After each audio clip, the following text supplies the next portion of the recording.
പച്ചപ്പാടങ്ങളും ഉയർന്ന പർവ്വതങ്ങളും നിറഞ്ഞ തിരക്കേറിയ ഒരു ഗ്രാമത്തിൽ 6 അന്ധന്മാർ ഒരു ചെറിയ കുടിലിൽ ഒരുമിച്ച് താമസിച്ചിരുന്നു. ജ്ഞാനത്തിനും ജിജ്ഞാസയ്ക്കും പേരുകേട്ട അവർ പലപ്പോഴും ലോകത്തിലെ നിഗൂഢതകളെക്കുറിച്ച് ചർച്ച ചെയ്യാൻ ഒത്തുകൂടിയിരുന്നു. ഓരോരുത്തർക്കും ജീവിതത്തെക്കുറിച്ച് അവരുടേതായ സവിശേഷ വീക്ഷണമുണ്ടായിരുന്നു. അവരുടെ സംവാദങ്ങൾ സജീവവും ചിന്തനീയവുമായിരുന്നു. ഒരു ദിവസം ഗ്രാമത്തിലെ ഒരു ആൺകുട്ടി ആവേശത്താൽ ശ്വാസം മുട്ടി അവരുടെ കുടിലിലേക്ക് ഓടി. ഒരു ആന ചന്തയിൽ എത്തിയിരിക്കുന്നു, അയാൾ വിളിച്ചു പറഞ്ഞു. അന്ധന്മാർ ഉത്സാഹഭരിതരായി. ഒരു ആൻ? അവരിൽ ഒരാൾ കൗതുകത്തോടെ ചോദിച്ചു. ഒരു ആന എങ്ങനെയുള്ളതാണ്? ആ കുട്ടി മടിച്ചു നിന്നു. ശരി, അത് വലുതാണ്, വളരെ വലുതാണ്. പക്ഷേ മനസ്സിലാക്കാൻ നിങ്ങൾ അത് അനുഭവിക്കണം. 6 അന്ധരും പരസ്പരം നോട്ടങ്ങൾ കൈമാറി. നമുക്ക് പോയി ഈ ജീവിയെ കണ്ടെത്താം, അവരിൽ ഒരാൾ പ്രഖ്യാപിച്ചു. ആൺകുട്ടിയുടെ സഹായത്തോടെ അവർ ചന്തയിലേക്ക് പോയി. ഓരോ ചുവടുവെപ്പിലും അവരുടെ ആകാംക്ഷ വർദ്ധിച്ചു. അവർ എത്തിയപ്പോൾ ഒരു ഇളം കാറ്റ് പുല്ലിന്റെ ഗന്ധവും ആനയുടെ താഴ്ന്ന മുഴങ്ങുന്ന ശബ്ദങ്ങളും വഹിച്ചു. ഗ്രാമവാസികൾ ചുറ്റും കൂടി മന്ത്രിക്കുകയും ഗംഭീര ജീവിയെ ചൂണ്ടിക്കാണിക്കുകയും ചെയ്തു. ആന ശാന്തമായി നിന്നു. ഇടയ്ക്കിടെ വലിയ ചെവികൾ ആൾക്കൂട്ടത്തെ നിരീക്ഷിച്ചു. ആനയുടെ ഉടമസ്ഥനായ ദയാലുവായ വ്യാപാരി അന്ധന്മാരെ ശ്രദ്ധിക്കുകയും അവരെ സ്വാഗതം ചെയ്യുകയും ചെയ്തു. അടുത്തു വരൂ, അദ്ദേഹം പറഞ്ഞു. നിങ്ങൾക്ക് ആനയെ സ്പർശിക്കാനും അത് എങ്ങനെയുണ്ടെന്ന് മനസ്സിലാക്കാനും കഴിയും. അന്ധന്മാർ ആകാംക്ഷയോടെ മുന്നോട്ട് നടന്നു. ആവേശത്താൽ വിറയ്ക്കുന്ന കൈകളോടെ അവർ ഓരോരുത്തരും കൈകൾ നീട്ടി മൃഗത്തെ പര്യവേക്ഷണം ചെയ്യാൻ തുടങ്ങി. ആദ്യത്തെ മനുഷ്യൻ ആനയുടെ തുമ്പിക്കൈ പിടിച്ചു. അത് നീങ്ങുകയും കൈയിൽ ചെറുതായി ചുറ്റിപ്പിടിക്കുകയും ചെയ്തപ്പോൾ അയാൾ ശ്വാസം മുട്ടി. ആന ഒരു ഭീമാകാരവും ശക്തവുമായ പാമ്പിനെപ്പോലെയാണ്, അദ്ദേഹം ആത്മവിശ്വാസത്തോടെ പ്രഖ്യാപിച്ചു. ആനയുടെ കൂറ്റൻ കാലുകളിൽ ഒന്നിനടുത്ത് നിന്നിരുന്ന രണ്ടാമത്തെ മനുഷ്യൻ മുഖം ചുളിച്ചു. അയാൾ പരുക്കൻ, ബലമുള്ള തൂണിലൂടെ കൈകൾ ഓടിച്ചു തലയാട്ടി. എന്തൊരു അസംബന്ധം!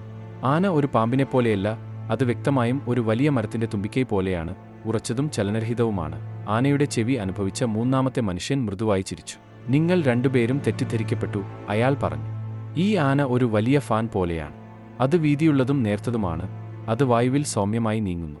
ആനയുടെ വാൽ പിടിച്ച് നാലാമത്തെ മനുഷ്യൻ പുഞ്ചിരിച്ചു. നിങ്ങൾ എല്ലാവരും എങ്ങനെയാണ് ഇത് ഇത്ര തെറ്റിദ്ധരിച്ചതെന്ന് എനിക്കറിയില്ല.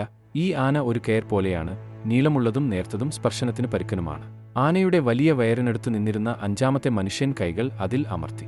അയാൾ നെറ്റിച്ചുളിച്ചു. നിങ്ങൾക്കെല്ലാവർക്കും എങ്ങനെ തെറ്റുപറ്റാൻ കഴിയും? ആന ഒരു മതിൽ പോലെയാണ്, വലുതും കരുത്തുറ്റതും പരന്നതും. ഒടുവിൽ ആനയുടെ കൊമ്പിൽ തൊട്ട 6ാമത്തെ മനുഷ്യൻ വിളിച്ചു പറഞ്ഞു. നിങ്ങൾ എന്താണ് പറയുന്നതെന്ന് നിങ്ങളിൽ ആർക്കും അറിയില്ല.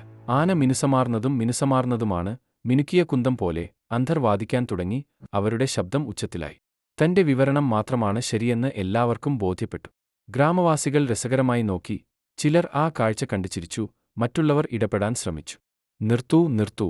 ഒടുവിൽ വ്യാപാരി കൈകൾ ഉയർത്തി പറഞ്ഞു. നിങ്ങൾ പറഞ്ഞത് ശരിയാണ്, പക്ഷേ എല്ലാം തെറ്റാണ്. അന്ധന്മാർ അവന്റെ വാക്കുകളിൽ അമ്പരന്ന് നിശബ്ദരായി. നിങ്ങൾ ഓരോരുത്തരും ആനയുടെ ഒരു ഭാഗം മാത്രമേ തൊട്ടിട്ടുള്ളൂ, വ്യാപാരി വിശദീകരിച്ചു. തുമ്പിക്കൈ ഒരു പാമ്പിനെപ്പോലെയാണ്, കാൽ ഒരു മരം പോലെയാണ്, ചെവി ഒരു ഫാൻ പോലെയാണ്, അങ്ങനെ പലതും. എന്നാൽ ആന ഇതെല്ലാം ആണ്, അതിലുപരി. ഇത് പൂർണ്ണമായി മനസ്സിലാക്കാൻ നിങ്ങൾ നിങ്ങളുടെ അനുഭവങ്ങൾ സംയോജിപ്പിച്ച് മുഴുവൻ ചിത്രവും കാണണം. അന്ധർ ചിന്താകുലരായി മുഖം ചുളിച്ചു. അവരിൽ ഒരാൾ പതുക്കെ പറഞ്ഞു. അപ്പോൾ സത്യത്തിന്റെ ചില ഭാഗങ്ങളെക്കുറിച്ച് നമ്മൾ വാദിച്ചുകൊണ്ടിരിക്കുകയാണ്, മുഴുവൻ മനസ്സിലാക്കാതെ. വ്യാപാരി തലയാട്ടി. കൃത്യമായി. നിങ്ങളുടെ അനുഭവങ്ങൾ സത്യമാണ്, പക്ഷേ അവ അപൂർണമാണ്.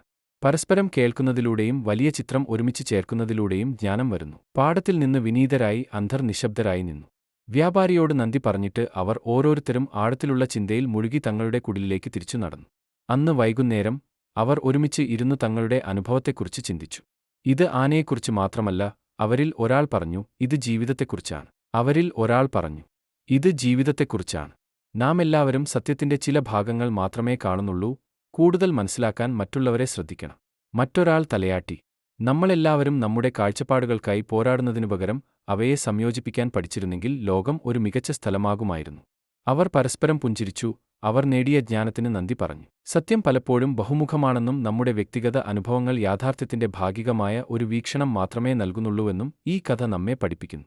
ലോകത്തെയും പരസ്പരം മനസ്സിലാക്കാൻ നാം വിനയം സ്വീകരിക്കുകയും വൈവിധ്യമാർന്ന കാഴ്ചപ്പാടുകൾ ശ്രദ്ധിക്കുകയും വലിയ ചിത്രം കാണാൻ ഒരുമിച്ച് പ്രവർത്തിക്കുകയും വേണം. ഓരോ വ്യക്തിയും കൊണ്ടുവരുന്ന അതുല്യമായ സത്യങ്ങളെ ബഹുമാനിച്ചുകൊണ്ട് പരസ്പരം പഠിക്കുമ്പോൾ ജീവിതം കൂടുതൽ സമ്പന്നവും അർത്ഥവത്തായതുമാകുമെന്നതിന്റെ കാലാതീതമായ ഓർമ്മപ്പെടുത്തലാണിത്.